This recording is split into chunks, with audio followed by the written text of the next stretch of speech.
عليكم ورحمة الله وبركاته. بسم الله الرحمن الرحيم. والصلاة والسلام على رسوله أفضل الأنبياء والمرسلين وعلى تابعيهم ومن تبعهم بإحسان إلى يوم الدين.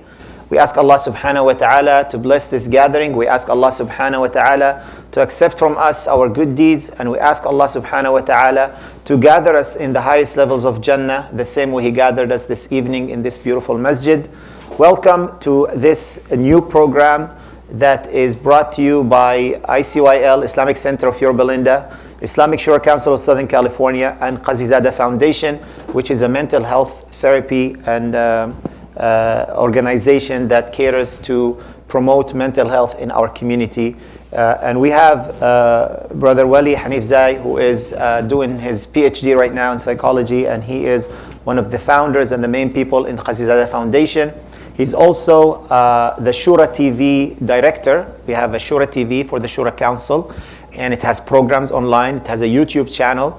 I want you all to go subscribe to the Shura TV YouTube channel, and he's the director of that channel as well. So me and Brother Wali work closely on the Shura TV and other stuff. How many of you attended the Shura banquet on Saturday? Oh, mashallah. Next year, make sure all of you attend. Whatever you saw, the coordination of the videos and the images behind there, that was Brother Wali behind the scene working on it and making sure it's fitting the speaker and the name and all that. So we are very happy and we're very honored and pleased to be here tonight. And inshallah, you'll find this a very productive, very good program that it tackles a very important topic in our lives, which is how to balance the understanding of mental health from an Islamic perspective and from a scientific perspective. Almost every Friday, I get a parent or a person who comes and talks to me and tells me, I need your help. I think I'm possessed by a demon. Or I think some black magic was worked on me. My son is seeing things, is acting not normal. And they ask me to read Quran and do ruqya for them so I can cure them from that mental health issue. And most of the time, if not all of the time, it's a medical problem, not a spiritual problem. But at the same time, we do believe that reading Quran makes you feel better. Making some hadith and dua makes you less stressful. So we have so many good things in our religion that can definitely help us have a better life, healthier minds, and less stressful life as well. But at the same time, just like any other medicine in life, we always have to have the combination. When you go to the doctor, you make the dua that Allah will give you shifa, but at the same time you go to the doctor, you take the medicine, right? You don't just say, I'm going to make dua that my infection will go away. You have to take antibiotics. But at the same time, you have to make dua because antibiotic by itself is not also enough. So this beautiful combination, this beautiful balance between spiritual understanding and medical understanding of the situation will help us, inshallah, navigate through this series, inshallah. So before I get to talk more about the project and the program, let us hear our co-host, Dr. Wali, very soon, inshallah. He will be hosting many of the sessions as well. So let us know, what do you think of this program? Why do you want to do it? And tell us a little bit more about yourself. Absolutely. Assalamu alaikum wa rahmatullahi wa barakatuh. It is an absolute pleasure and an honor to be here amongst this community. I've been welcomed with open arms since I've come and visited the Islamic Center of Yorba Linda. So thank you so much, every single one of you. My name is Wali Abdul Hanifzai. I'm the executive director of Qazizada Multicultural Therapy Clinic. So what we do is our work is pertained to serving our own Muslim community here in Southern California. So what we're doing is we're providing one-on-one therapy services to children, adults, couples, families. It can look in the shape of an individual coming to us and saying, I am dealing with depression. I'm dealing with anxiety, stress. I'm having suicidal ideations or suicidal thoughts. At the same time, you have couples coming in. There's an issue with, let's say, for instance, lack of communication matters, or there has been a pitfall in their communication throughout the years where it never recovered. They never balanced back, right? So they never created that smooth channel of communication, which constantly kind of brought them, or it would constantly take them back to having a more chaotic, difficult conversation as two couples would do in a very difficult conversation in some. That being said, our program today, well, first of all, I'm very excited to be here. I'm here with Dr. Ahmed Soboh. We've done a lot of projects, we've done a lot of programs, and I look forward to doing this programming because this is... You used to host a show on the Afghan TV, right? I did. And I was your guest one day. What was the program? So that programming was behavioral health programming and mental health awareness for the community. Okay. So the goal of the program was to come in every show, pick a specific topic, and discuss that. So at the end of that program, what we would do is then we would have our audience who would give us a call. We would have a phone stationed in the studio. They would give us a call pertaining to that specific topic. So you're not new onto this. You've done this before. You hosted programs. So inshallah, we look forward for having a great program here. We will be inviting different guest speakers. So it's not going to be both of us every time. It's going to be one of us with a guest speaker. So we have already confirmed Sheikh Mustafa Umar, Sister Dina Hilmi, Sister Marwa Azab, Sister Lamba. And each one of them will tackle, and many others. We have 8 or 9 guests, and each one of them will tackle a certain topic. For example, Sheikh Mustafa Umar will be discussing about doubts. When you have doubts about your faith, doubts about life, we will be talking about that with him. Sheikh Tariq Ata, identity. How do we handle things that we have problems with our identity, our youth?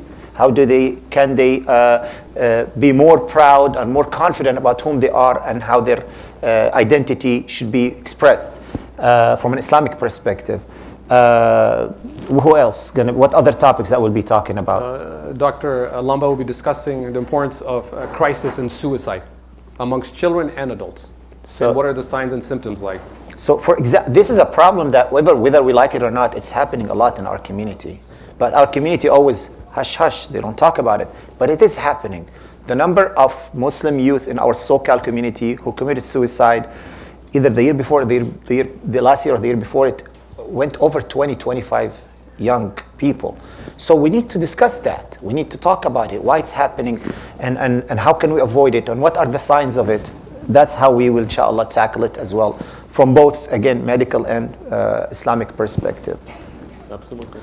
So we look forward for this, inshallah, and today will be an introduction, a pilot episode for the program, and we will be asking questions about this mental health. I mean, when from an Islamic perspective, we believe that Allah subhanahu wa ta'ala created us from several components: the physical body, the heart or the nafs, and then the mind, the intellect.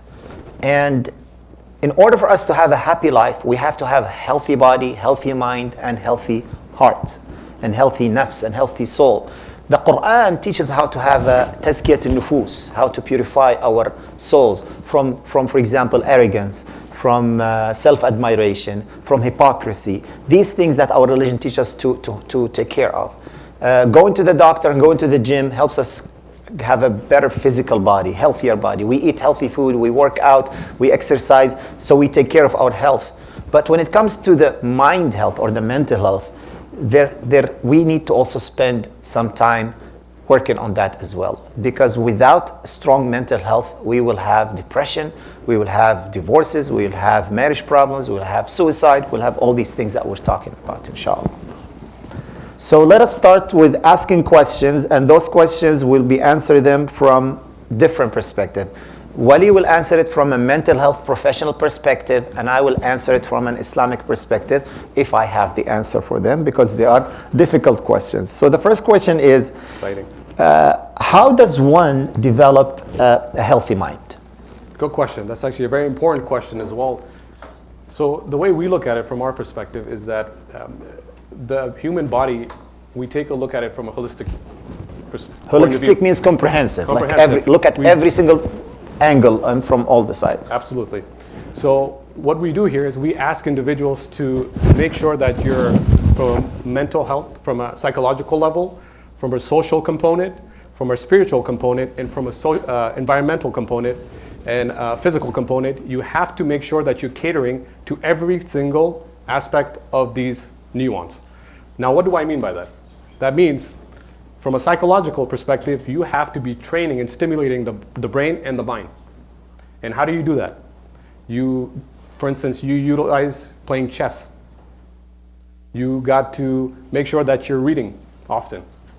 You're constantly making sure that you're making you put yourself in difficult situations where you're critically thinking. It allows you to think. It allows you to come up with ideas in situations where you're able to, think freely and think in a way where you're constantly allowing the brain to work and function. Amazingly, you will always find science and our religion always go there's no contradiction. What I just told you about from Islamic perspective, there is a balance between the components. He just repeated it from a scientific perspective. That's amazing because our religion was never against science, was never against technology, was never against medicine. It's always hand in hand. The problem is that nowadays there's a push that mental therapists should just allow people to express themselves the way they want, and unfortunately sometimes it will be in a way that is first of all against Islamic values, and second, I don't know if there is a lot, you know better, if there's a lot of scientific proof that this is actually the right way to express. But inshallah, we will get to tackle that. If you want to say anything about that, we can. Absolutely, no, we'll definitely get to that in later on when we have more speakers and discussions that come about. But that being said, yes, when it comes to expressing yourself for a lot of therapists, there are certain things that we have to abide by, the rules and the laws and ethic code. And that's already, like when you take oath and you get into that profession, you can't break that oath. Correct. It's standard of care, so you can't go against it. Correct. That's what happens. And you can get in trouble as well and lose your license if you don't. You can't work. Yeah. A lot of doctors in the audience, they know that there are certain situations, what we call it an ethical dilemma. For example, you're a doctor, Dr. Deen, for example, she gets a female patient, she's 13 years old, she's pregnant. And now her dad or mom's outside, like, can I tell her mom she's a minor? Is there privacy? Is there HIPAA? So all these things can come into a situation will make you get into an ethical dilemma. And mental health therapists, I know they go a lot through that when they have to make sure they make the right decision without compromising the privacy of the patient. Absolutely, and it gets very tricky because even as a therapist, because we're human beings, let alone, right? We come to a point where there's times where you hit countertransference, where that means, what that means is that countertransference is basically if somebody comes and let's say, God forbids, a client's father had passed away, and you yourself lost your father 2 months prior. Now, your emotions are going to get in the way of treatment, and that sets you back as well. So you have to be mindful of that as well. So there are a couple of key components, but this is one of them, countertransference. That's a good point. Yeah. But yeah, that's what we call it is countertransference. This is where then we have to seek consultation of other therapists that we have on board. So even as a therapist, best practices, even me, myself, or any other therapist that you see needs to have their own therapist. Yeah, I agree. And sometimes for the imams too. I mean, I was, I don't know, laughing or crying when I heard about Imam giving marriage counseling and he's having major marriage problems at his own house. and I remember his wife came and complained to me and about him and all that. I was like, oh my God, this guy's giving marriage counseling. He's not the right person. So yeah, that's something. And it's very important. What we need to understand also is that imams do not know, imams and religious directors do not know, they're not qualified to answer all the questions. So we have, and can answer the question about Sharia, they can answer the question about Islam, but they're not necessarily qualified to answer all questions about mental health because did not study that unless they did study that, inshallah. We'll open it for questions and comments at some point. So thank you very much for being patient with us. Let me come to that as well. It's very important, even as therapists, right? I'm gonna get back to that. Some folks aren't as, they don't have the credentials or they don't have the experience. Even as therapists, when we hit countertransference, for instance, one of the other things I was going to share with you all was what usually happens here is that can get in the way of treatment with someone else. Like we won't be able to provide good continuity of care if we have countertransference, because, and I'll tell you why. So in the field of psychology, it's stated that the human body reacts in 3 ways. And then you can correct me if I'm wrong, Dr. Soboh. One is that we utilize our frontal cortex, right? Reasoning. We reason on a day-to-day basis with individuals and with ourselves. When we're starting to, for instance, you and I, when we're having a dialogue currently, it's through reason, right? We're using our frontal cortex. The second is your limbic stage. What we call is when an individual utilizes, they get more of emotions. They get very emotional when they speak. They're constantly, they easily cry. They want somebody to be there with them, to hold them, to be by them, right? And then the third is the fight or flight mode, where in danger, either you're going to react or you're going to stay and you're going to freeze. So the reason why I break these down is because the human body, even if you're a provider or if you're a person in life who is actually coming to seek services or in a certain dilemma with a loved one, your husband might be in a state of frontal cortex. They're utilizing their frontal cortex where they want solutions and they want fixed situations. So if you're discussing a specific topic, okay, how do we get past through this? And I don't want to talk about this. And most of the times we have the sisters, and this is where the brothers don't practice too much of what we call is being emotionally connected with their partners, is where... You can say wives, we're in a masjid. So you don't have to... With their wives, it's because, again, it's because of the way they were raised, because of what they learned and how they're conditioned. But this is one of the things that we do when we work with couples, is we try to get the wives, the sisters, and the brothers to meet their partner at the place where they're at. For instance, if the husband wants the wife to be, use their critical thinking skills at that moment, then we get the wife to do that. If the wife needs the husband to be more emotional and be there to just hold her hand, then we try to make sure that they're able to fulfill the need of the wife.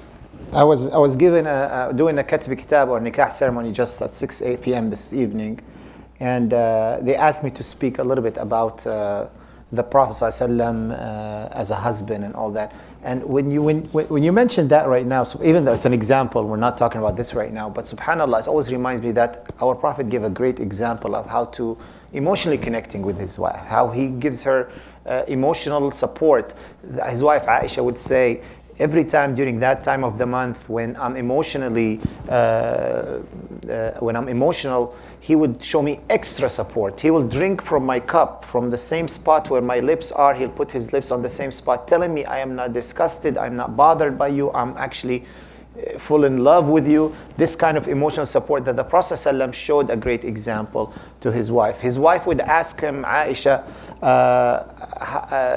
there is a man who used to love his wife so much, but he divorced her. And Prophet Muhammad ﷺ said, my love to you is more, and I will never divorce you. That emotional stability that the Prophet ﷺ was given to his wife, given her assurance, is something that's extremely important in that what you're saying. Another thing, how we connect science with Islam, another scientific miracle in the Quran, Allah subhanahu wa ta'ala says, لَنَسْفَعًا بِالنَّاصِيَةِ نَاصِيَةٍ كَاذِبَةٍ خَاطِئَةٍ. In Surah Al-Alaq, Allah subhanahu wa ta'ala says that we will grab him from his forehead. This forehead that make him a liar. And now we know that the frontal cortex is the center of making you make decisions and actually make reason and actually lie. So Allah subhanahu wa ta'ala gave us that scientific to remind us that there's always connection between our religion and science, inshallah. Another question that comes up when people in many cultures, they look down. There's a stigma about mental health. Yeah. And we tell someone, go get a therapist. It's like, I'm not crazy, right?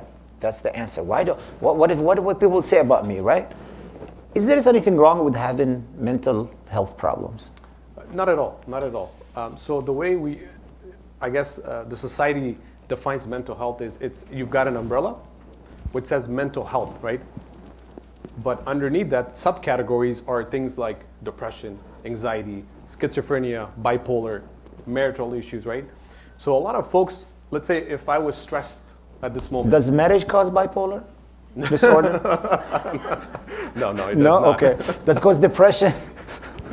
So getting back to this, so a lot of people, and what I've noticed is that here amongst us, when they think of depression, they automatically think that, this person might have some form of a mental health issue, like a severe mental health issue.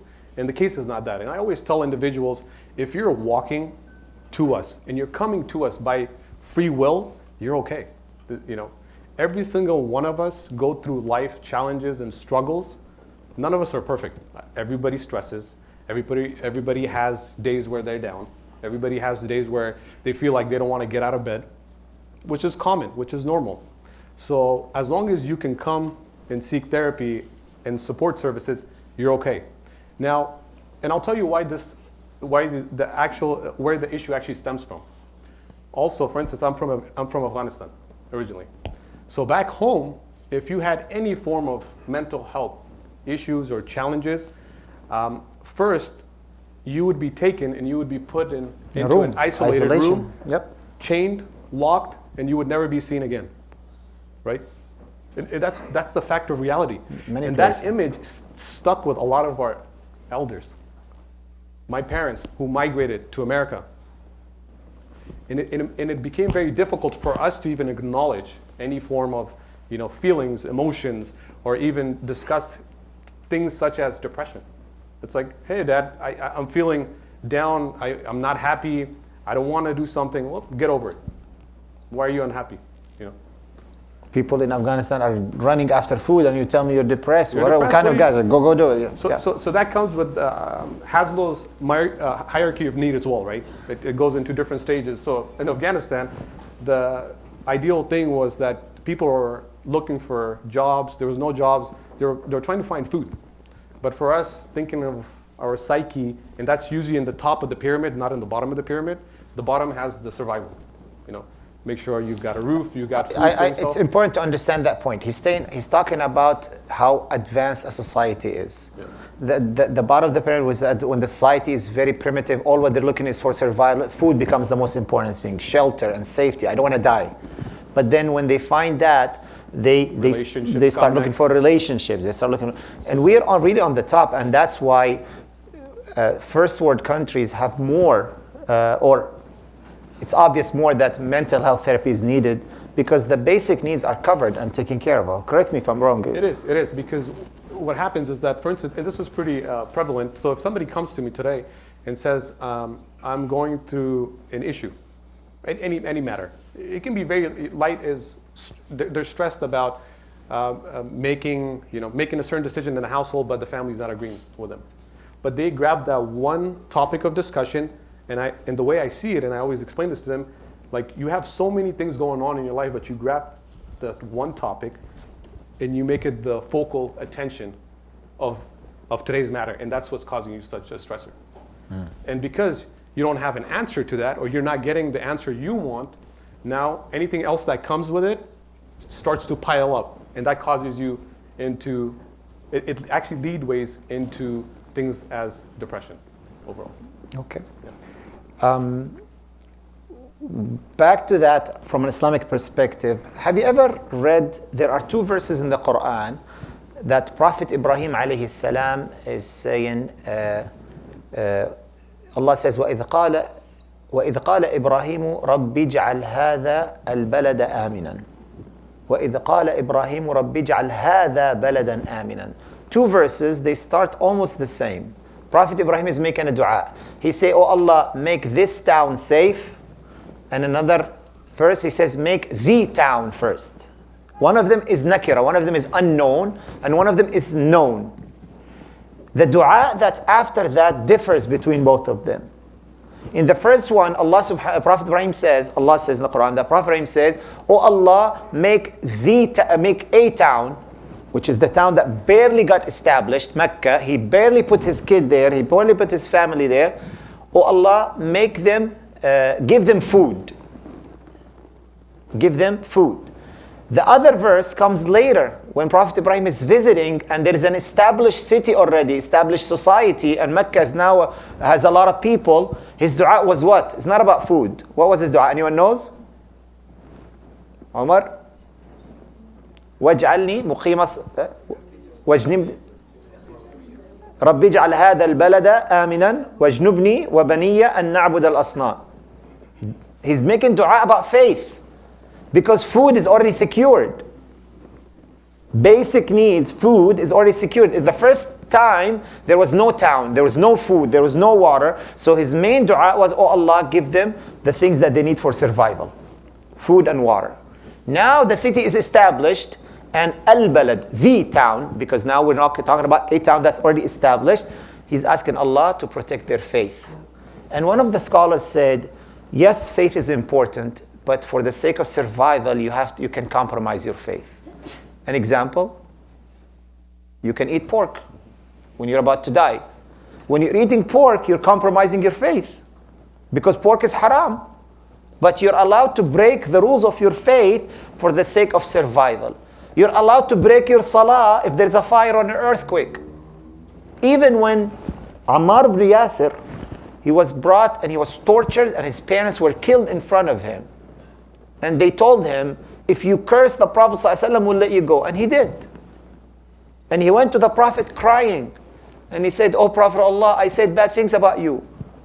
The Prophet ﷺ said, did you say it with your heart or with your mouth? He said, no, of course not in my heart. They were going to kill me, and that's the only way I can get out of death. The Prophet ﷺ said, if they do it again, say it again.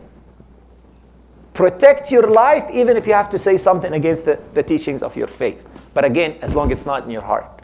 Right? So this is a very important understanding in our faith, that to protect your life is the most important priority. That's why you're allowed to eat pork if you're going to starve to death. And then comes protecting the rest in the levels of what we're talking about. Absolutely. So, all right. Anything else before we open it to questions? Well, if anybody hasn't come to therapy, one of the other reasons why the community is hesitant to coming is they think that there's no confidentiality involved. Uh-huh. So back home, if you went to a therapist or a psychologist or a doctor, news would be out that the whole neighborhood person has X, Y, and Z. But here in the state of California, throughout America, there are laws that protect you in your case, in your files. So for instance, if somebody comes to me and I'm seeing you for therapy, it's HIPAA compliant that nothing gets out of that specific room. I cannot break confidentiality unless you yourself tell me. I can go ahead and share anything that was discussed between yourself and me with someone like either your husband or your wife. So you have full authority. Now, the only time I can break confidentiality without your consent is if I suspect there's any form of self-harm. You want to harm yourself or you want to kill yourself. You have intent to harm someone else or kill someone else. There's any suspicion of child abuse or elder abuse, because even Islamically, those two groups are very vulnerable. So the law protects them. That's all. So what we're trying to say here is, in order for us to have healthy community, we need all of us to have healthy minds. And in order for us to have healthy minds, there are tools and there are things we can do. Yes, we can do dua and dhikr. That makes a big impact and powerful effect on our minds and our health and our souls. But also, don't be shy from consulting a professional. When my father passed away 7-8 years ago, I was the one who's handling everything. I'm the older among my siblings. I had to show strong face and a strong image in front of everyone so I can keep the family together. It was a very painful moment for all of us. My younger brothers, who are adult men, was not able to handle it. So I had to, God gave me so much strength that I was able to put it all together. But 2 months later, I start losing it. I start feeling the pain that my dad used to feel in his last moments of life. He was going through severe cancer pain and treatment. when he will have pain sleeping on the sheets, right? For the doctors who are in the hospitals, if you're sleeping on a sheet, and that's why they give you air mattress, because the skin is so sensitive. I stopped being able to sleep on my sheets. Every wrinkle in my sheet will hurt me. I start having these issues. So I asked, I was like, why don't you get counseling?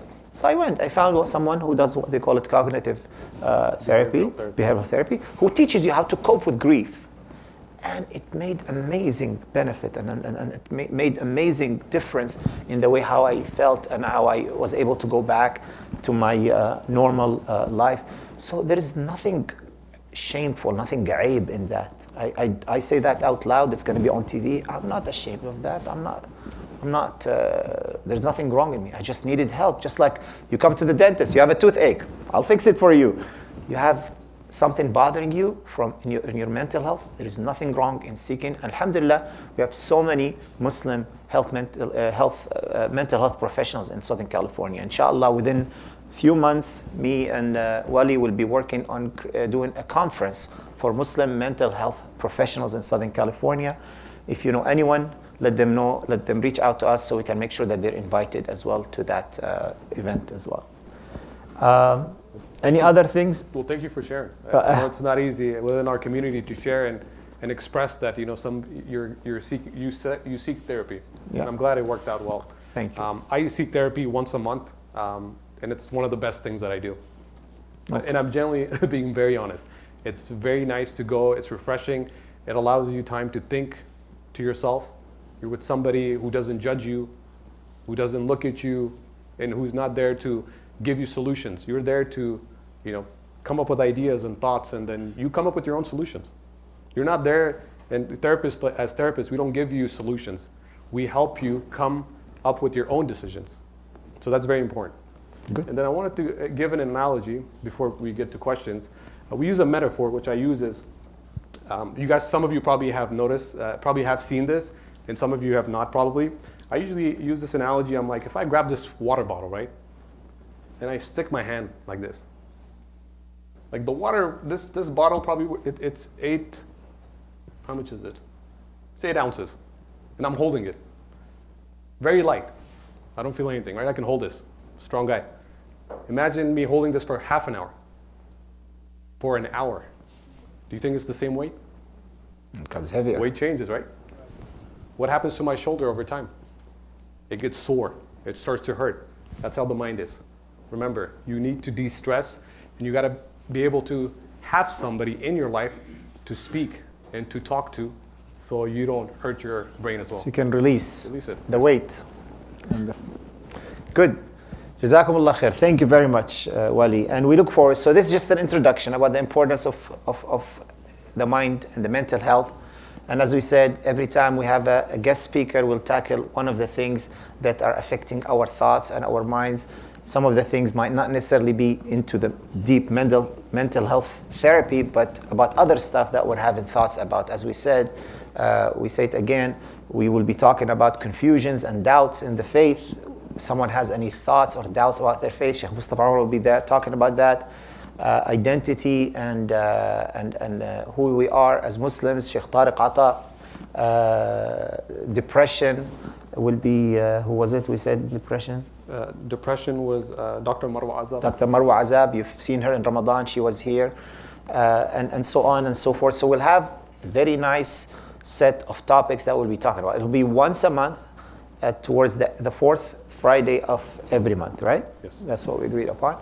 And inshallah, we will have a very nice event program. I want all of you, hope all of you will enjoy it and benefit from it. And if there is anything outside this that you'd like to consult with myself or Wali, we'll be more than happy to help out. As a religious director, I cannot say I am a youth counselor or a marriage counselor. You cannot come to me and say, I want to talk to Sheikh, and we call it marriage counseling, because I'm not certified. I don't have a certificate of marriage counseling. But I can sit down and give you from an Islamic perspective what I think is right and wrong, but we don't call it marriage counseling. The same thing for the youth. We don't call it youth counseling. We can sit down with the youth and talk from an Islamic perspective, called religious counseling. We can call it that way. But keep that in mind. when we are, so my office hours are here, are open. We can always schedule anytime you like to talk religious counseling. I'll be more than happy to provide that for you. I do that all the time. I have parents who bring their children, their youth to me. I have couple who come and sit down with me. So we do that all the time. So if you anytime you need that, let me know. If you need a referral for any professional, mental health professional, therapist, Wali has a network of people. You can either see him, his wife, or anybody in the community as well. Anything you want to add before we open the questions? So we do have our next date. We do have our the next date. program, yeah. Okay. So please write it down, and I'm sure we'll have it up in the social media and newsletter as well. It will be Friday, June 23rd. So it'll be Sister Dina Hilmi, and the topic would be strengthening our mindset and tips to build resilience. Build resilience. Okay, that's good. We will need that when it comes to our relationship with our spouses, with our relationship with our children, with our parents, with the Islamophobia attacks that we see on TV or we see it anywhere else. We need resilience, we need strength. Just like you go to the gym and build muscles in your biceps and your back and your legs, you need to build and strengthen the muscles of your mind so you can face the difficulties that we face in life. You might face financial challenges, health challenge, marriage problems, all of that, inshallah, will be helped during building the resilience. So June 23rd. And again, this is called Deen Talks. That's our thoughts of what we call it. So if you, inshallah, let people know, promote it, forward the message to your friends when you get it on Facebook or WhatsApp. More people attend, inshallah, more benefit will be, inshallah. All right. Any questions or comments or thoughts about anything that we talked about, or any suggestion on how to make this program even better? The brother had his hand up. Do you still want to say something? I think you answered the question. Actually, I was going to make your life. Go ahead. The community not to put imam at a point, because in the state of California, it's a felony if any advice is given, and imam can be arrested. Oh my goodness. Don't get me arrested, please. Yes, I won't be, inshallah, giving any counseling for anybody, but I'll be giving you just answers from the Quran. It's going to be a religious counseling, not marriage counseling or youth counseling. Well, Yes? That's very important. I'm glad that you brought that up. And one of the reasons why even therapists, we don't actually give suggestions. What we do is we help them come with their own solution. Because if I give a solution that worked for me or worked for someone else that doesn't work for them, they're going to come back and sue me. So that's the other thing. Thank you for bringing it up. Good. My department does that. My Thank you. investigator will go and handcuff them. Oh my goodness. All right. Just don't get us handcuffed. Yes, go ahead. I'm going to repeat the question because of the audio. Question to Brother Wali, what is your suggestion for parents what are the tools that the parents can help their children with to build confidence and prevent mental health problems and depression before it gets too late? So what are the things that we can do preemptively to avoid these severe problems? Yeah, absolutely. Good question. And the best thing that that a parent and a child can do is build good relationship.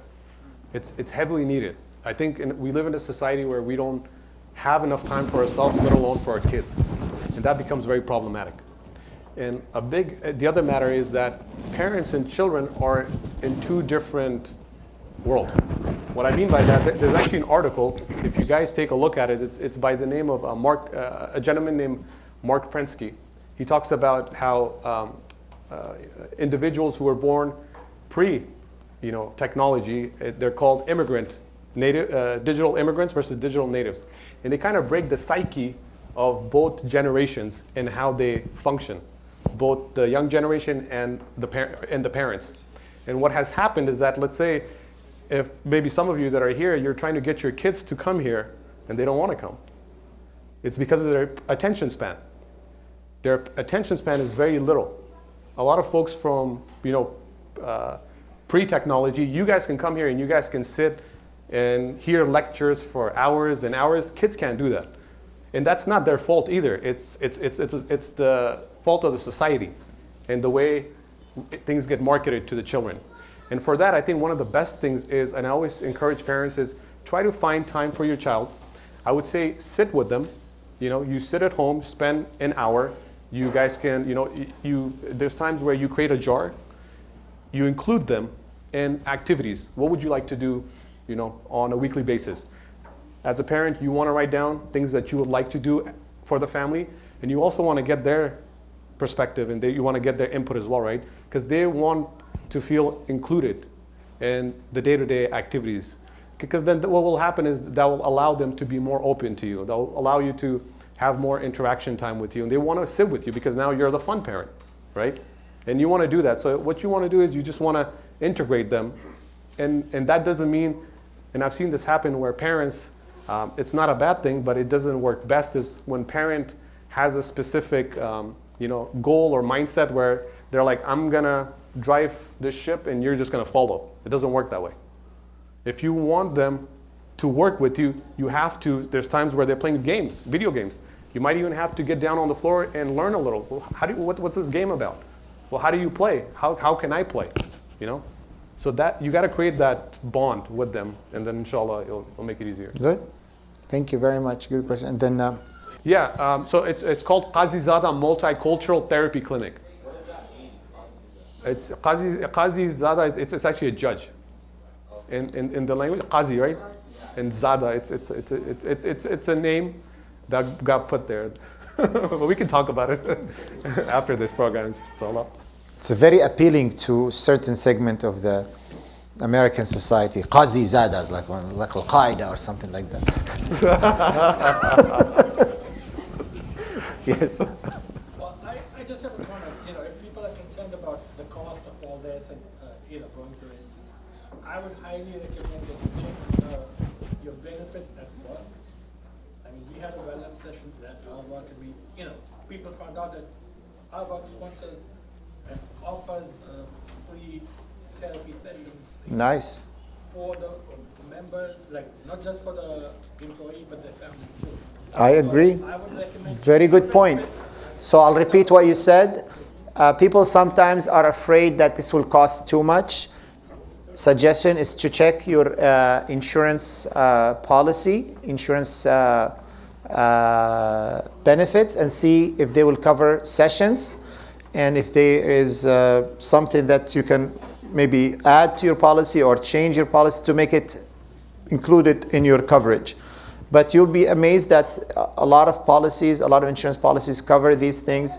I'm sure calling to your office can find out if it's covered or not, if there is insurance benefit. Yeah, we usually we can find out if your benefit covers and what are deductibles. But that being said, utilize your work insurance if you have it. At the same time, I would say also utilize community resources that are out there free of charge. Because what will make the difference, and I've seen this, is it's the culturally and linguistically, if you are going to somebody who's not from the same community, who doesn't speak the same language, it becomes sometimes very difficult for an individual to even reach out and seek services. So that's why I ask you guys, go out to your local organizations, nonprofits. It's free of charge, or there's a low fee associated to it, and they can also do good work. Good. Any other? Yes, go ahead. Do you ever run into issues where you have to answer questions in a way that may not align with the Islamic perspective because you're not allowed to? Like, for example, if someone is experiencing gender dysphoria, maybe you're not allowed to explicitly tell them what Islam says this and this, because maybe you have to abide by whatever, whatever institution is in place, whatever. Board of Behavioral Health, yeah. Yeah, no, absolutely. That's a good question. And this is one of the kind of dilemma that some therapists fall under. There's been times where certain therapists actually leave the profession because of it. And then there's some where, myself, I actually disclose my background. I disclose my field of expertise. If I don't have the experience or the expertise to provide services to an individual that is coming in, seeking services from, if it pertains to like sexuality, then I just have to be honest with them, right? Because I'm like, listen, I don't have the expertise. It's not something that I'll be able to help serve you well. And then what happens is they usually go out and they find someone else at that end. But you have to be honest to the person as well. Yeah, you have to be honest to them. Yeah. Good. Any other thoughts on the program, maybe not necessarily the topic, how to make it better, how to make it, if there's any topic you'd like us to include in the discussions in the series. We still have a couple of sessions that we can fill it up with some of the other topics. You can always say it now, or you can come and let us know later on, or suggest it through text or email to the masjid. We will be more than happy to look into that as well, inshallah. You're right. I mean, that would not be a bad idea to invite someone who gives us the perspective. Or the question is this program only focused on Muslim guest speakers? Are we just targeting issues that face the Muslim community? So, first of all, we should be open to any perspective. Someone comes from outside the community, let's say, and gives us their perspective from someone who is not Muslim and someone who's looking at it from a non-Muslim perspective. That's a good point. But what we're trying to focus on problems that facing our community. We're trying to target issues that our Muslim youth are facing, because that is lacking. There is not many, I don't know of any show or any talk show like this that talks about challenges that we face as a community here in America. I mean, Wali said a couple of times back home or other places, but we are here. This is home. This is back home nowadays now. We all speak English. And so we want to tackle that issue. We don't want, if we are able to use resources and time to address issues that other people are facing, so eventually we can send it out, why not? Maybe that would be a next stage. Maybe a next, because what the point, if maybe, I don't know if you were here earlier, we want to put it in videos and on YouTube, and we want our community to watch it. But it'll be good because we have a lot of good things that we can help the society out there. We have a lot of things we can give out. So I don't see it's going to be so hard for a non-Muslim to sit down and watch it, by the way. It's going to be something beneficial for someone to watch it as well. But if we can later on create another program that's more general or more mainstream, why not? We will look into that. That would be great. Good suggestion. Jazakallah khair. Any other? Yes, go ahead. I was going to suggest that maybe we should have like a mock therapy session one day. Mock therapy session. All right, everybody, raise your hands up. Close your eyes. Think of the darkest moment of your life. I don't know if you remember, we'll be praying Isha at 9:30, inshallah. We're not going to delay it. So just within a few minutes, we'll wrap it up and clean up and go to pray. But a few weeks ago, I spoke about my visits to the Scientology temple. I don't know if you were here, and I talked about it. So they tested my emotions. They give you a little machine, you grab on it, and they tell you think of a very painful moment in your life. And suddenly you see the needle goes all the way up, all the way. It's like, whoa, that works. It's like, even though. Wow. So we'll get one of those for each one of you, inshallah, and grab it. Yeah. And think about the longest tarawih you had in Ramadan. And let's see how the needle goes all the way. But that being said, please feel free to, give your inputs. I think this is what's going to make it a lot better for us. And I think it would give us more ideas to come up with, more topics of discussion and something that you want us to do. We need your feedback, guys. So for that, do your best. Don't be shy. We want you guys to communicate with us and let us know what do we need to do on our end so we can make this more enjoyable and more appealing for you as well. Thank you. Yeah. Yes, go ahead. Yeah. All your sessions in person, or do you even do like tele? Telehealth? Yeah. Thank you for a good question. Question was, when you're conducting therapy, is it just in person or is it through telehealth as well?